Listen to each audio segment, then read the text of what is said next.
Bawal. So, ito yung tanong. Listen, kids. Hello, children. Makinig muna tayo. Ito yung tanong. What has hands but can't clap? Uy, clap!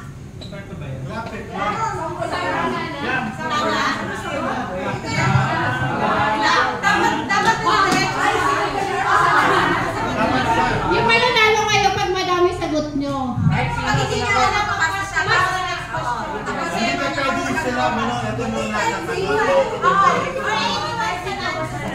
Hindi.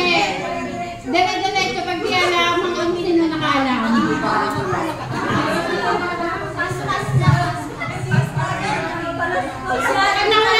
Next question. Hindi. No, guys, no coaching ha. Hindi. Kaya naman ang pesa sagot eh.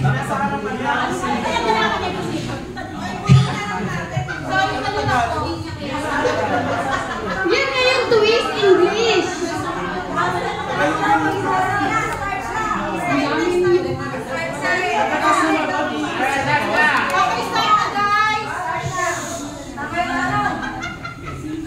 What has to be broken before you can use it?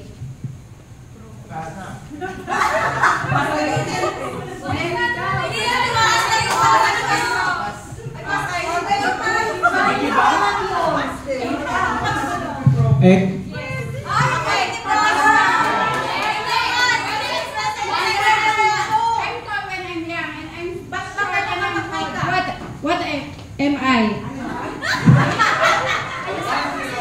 I'm tall when I'm young and I'm short when I'm old. What I am? Yes. What month of the year has 28 days? What month of the year has 28 days? Oh. What is full of holes but still holds water? What is full of holes but still holds water? Pass!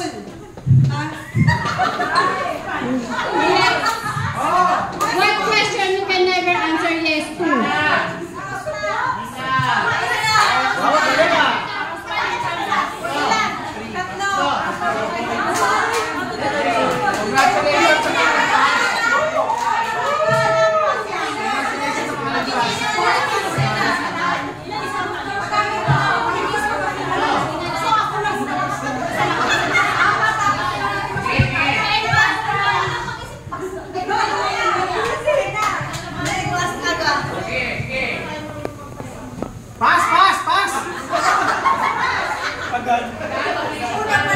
Okay, ito na, question.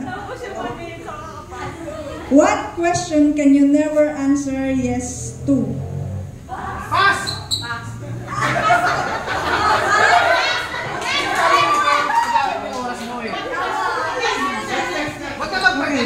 Okay, ito na. What is always in front of you but can't be seen? No!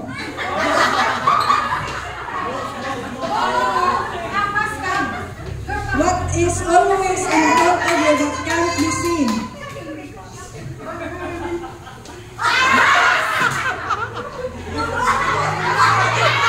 What is always in front of you but can't be seen? No.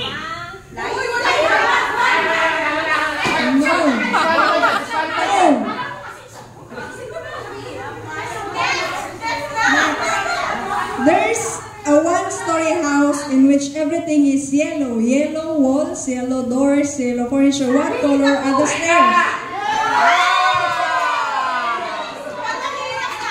Ay, okay magsaya kasi ang gilid. Alam niya ng pass.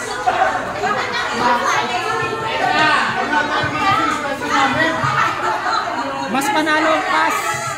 Okay, may isa pa tayong game. Babawi kayo. May isa pa tayong game. Oh, madali lang to. Madali lang to. Kayong lahat pwedeng maglaro. Lahat kayo pwedeng maglaro. Okay, may panalo na sila. So, kailangan bumawi kayo. Kapag hindi, nako, mag-start na tayo. Okay.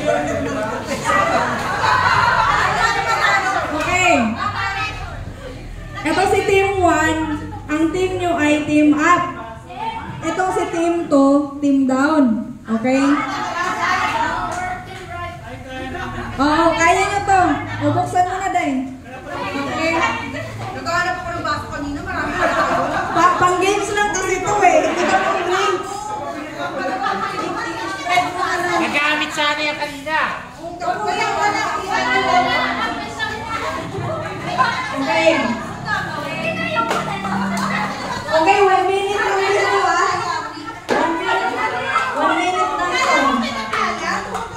Kunin mo pa yung mga baso doon para malami kayong niligpitin. Makinig mo na kayo. Hoy, magdadama yan. Okay, walang dapat na kayo. Okay, makinig mga team. Team up. Sino yung mga team up? Okay, team 1. Yung team 2, team down. So, yan mga baso na yan, nakahiga yan.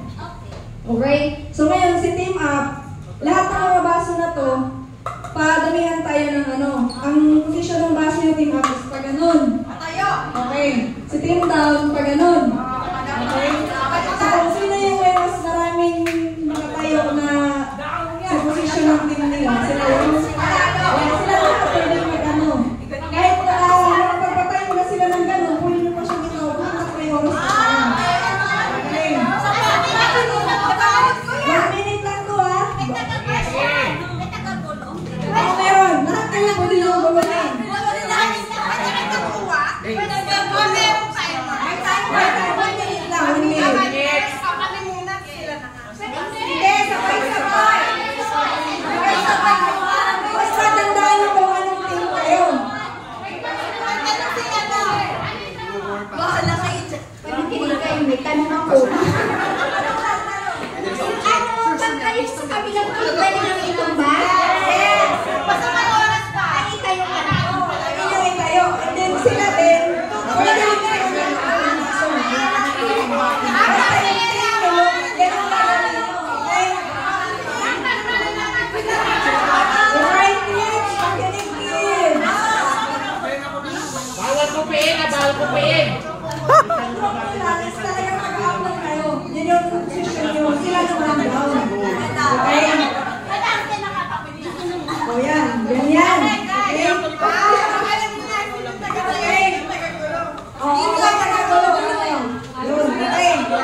Okay. Ito. Riddle to. Isang question ng paunahan. Team 1, team 2 ha. Ay, sino? What gets wet while drying?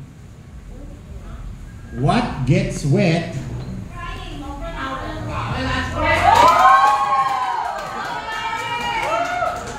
Ang galing.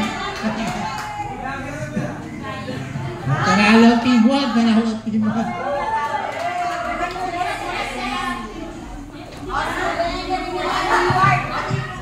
Title ng message, Singles Devotional Intergenerational Ministry. The Intergenerational Ministry.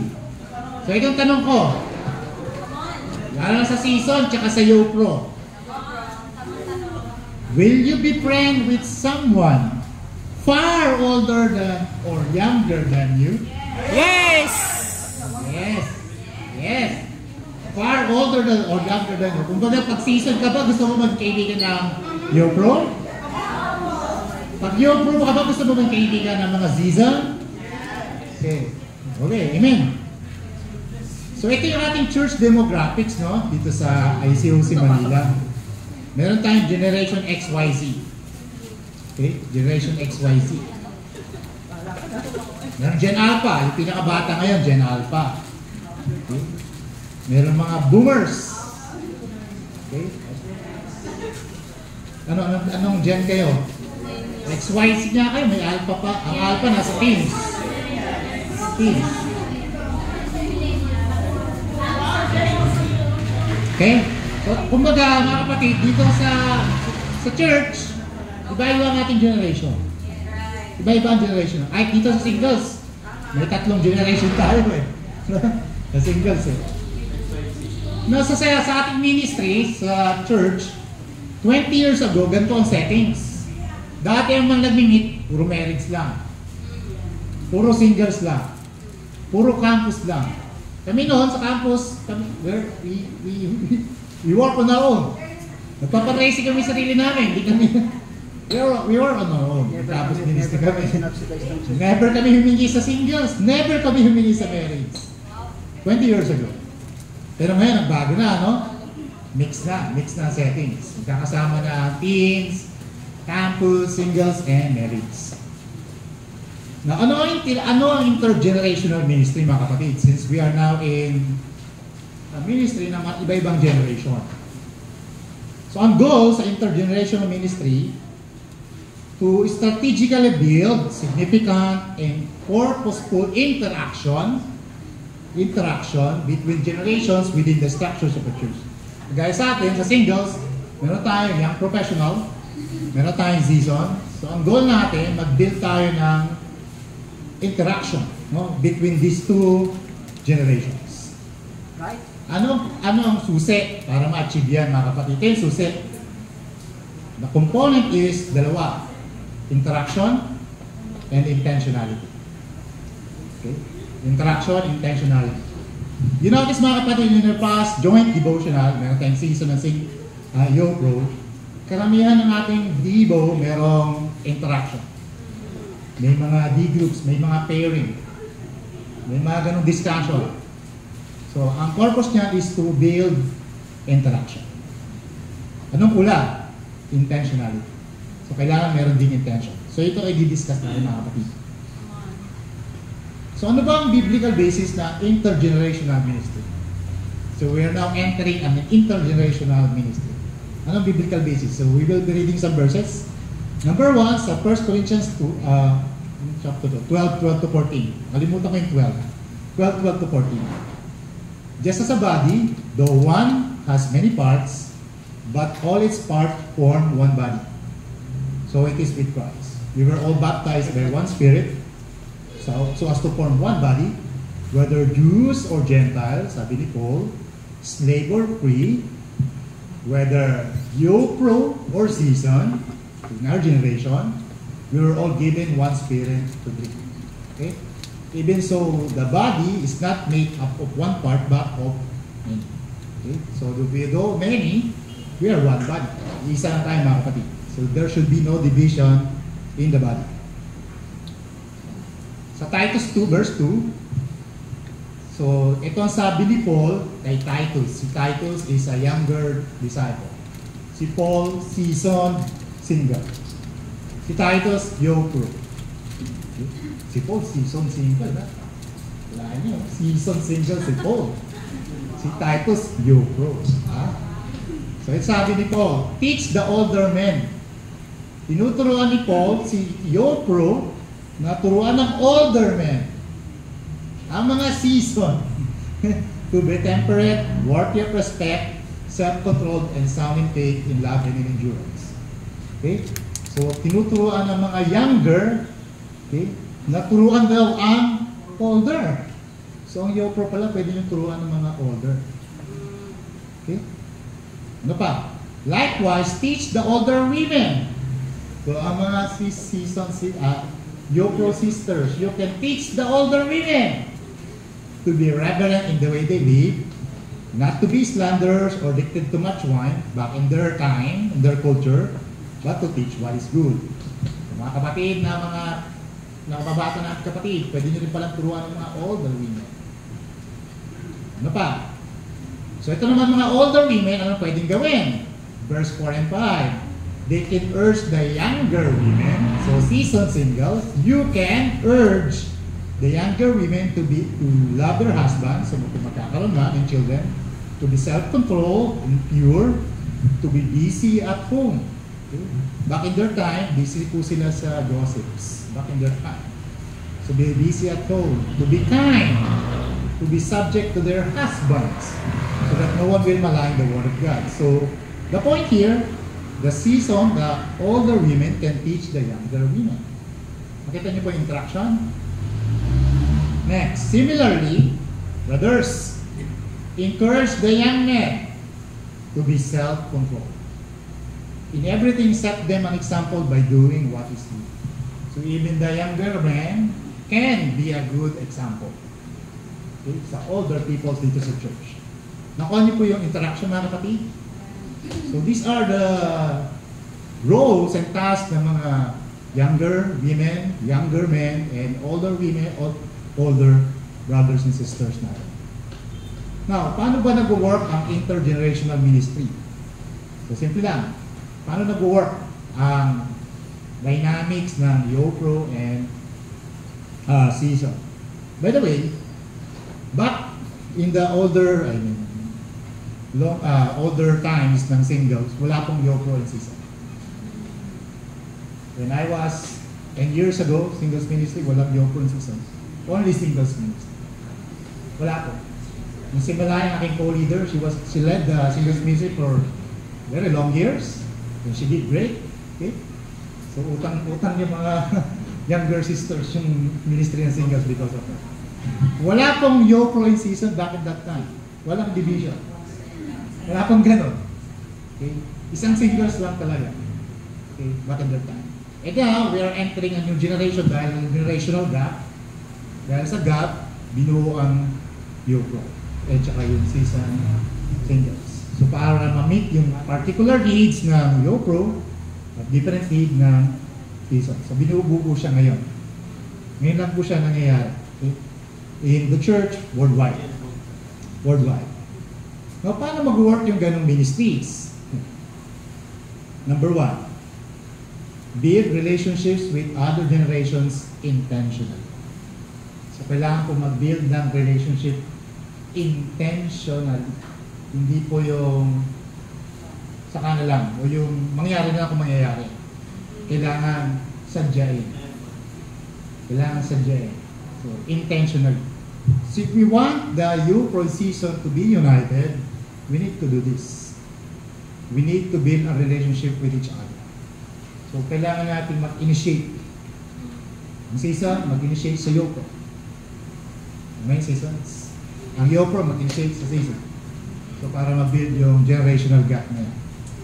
So, one of the problems, mga kapatid, just to let you know, especially the YoPro, one of the problems that we encountered sa singles, when those who are from the campus nag-transfer sa singles,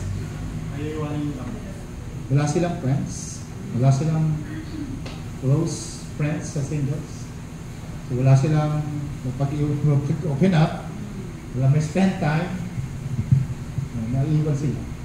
And some of them left. Maging weak po sila. And now we are trying to rebuild them. Okay? Yung po yung nangyari in the past. So, yun po yung ating sinusolve na issue. That's why we need to be intentional. Amen, mga kapatid? So we need to build relationship with each other, especially the two generations, season and Yoko. Amen, mga kapatid? So para mag-work ang intergenerational ministry. Pangalawa, be engaged with other ministry programs. So mag-involve tayo sa mga ibang program ng ministry. Okay? Halimbawa, ang Yoko, mayroon silang programa. So pwede tayong maging involved with them to support them, to help them. Ang season, meron din program. We can be engaged with them to support them and help them. So mamaya, bigyan mo yung practicals. Third thing, serve together with other generations. Itong purpose why we do intergenerational ministry so that we can serve together. Para sabay-sabay po tayo nag-serve. Okay? Isa sa ginagawa nating service is yung outreach, we do it together. Sama-sama. So when we are doing it together, mas nakikilala natin ang bawat isa, we can build more bonded relationship with one another. Amen, mga kapatid? So ito po ang paano mag-work ang intergenerational ministry. So the key is interaction. We just had a game. We just had food. We did interaction. So pangalawa is be intentional. Okay? Be intentional. So paano maging intentional? Here are the practicals. Number 1, so we can do this week. Spend time, set a spend time with your pro season disciple. Kaya ba natin mga kapatid? Kaya ba natin ito? So your pro, can you set a spend time with a fellow season single here? Your pro? Season, can you spend time with your pro here? So let's set a spend time with them. Okay. Majority dito is, I think, season. No? Majority. Okay. They can contribute to your growth significantly. So it's not number 1 practical. Number 2, volunteer a day lang muna, in serving in CM, or involved, or Father's Day programs. So ito yung mga upcoming program ng ICOC Manila. So, pwede po kayong mag-volunteer dyan. Sa CM, kasi ang CM, sinaserve kids. So, ibang generation din to. Pwede yung mga programs na involved ng campus, o sa Mother's Day, mga marrieds naman to, or sa Father's Day.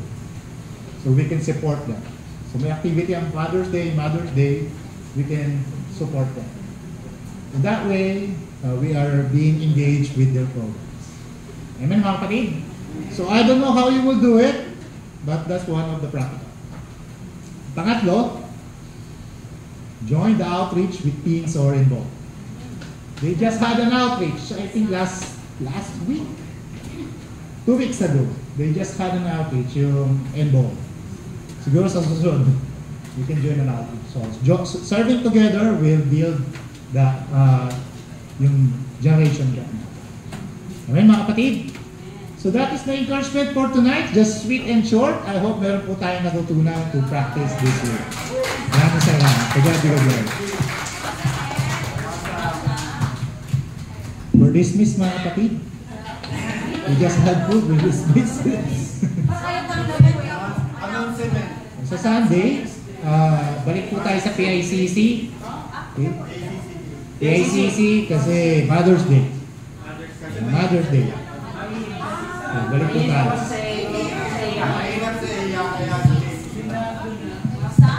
Balik po tayo sa PICC. Alas 9.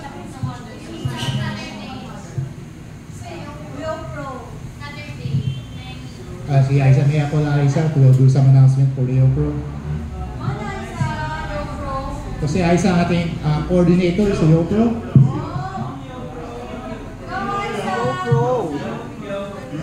Last week, nagkaroon sila ng halo-halo eh. Season naman, magano tayo, no? Ice cream. Mag-milk tea tayo mga season. hello. Yan. And this coming Saturday kasi, meron pong YoPro na synergy. So, kung may kakilala po kayo ng mga YoPro, pwede silang pumunta at 9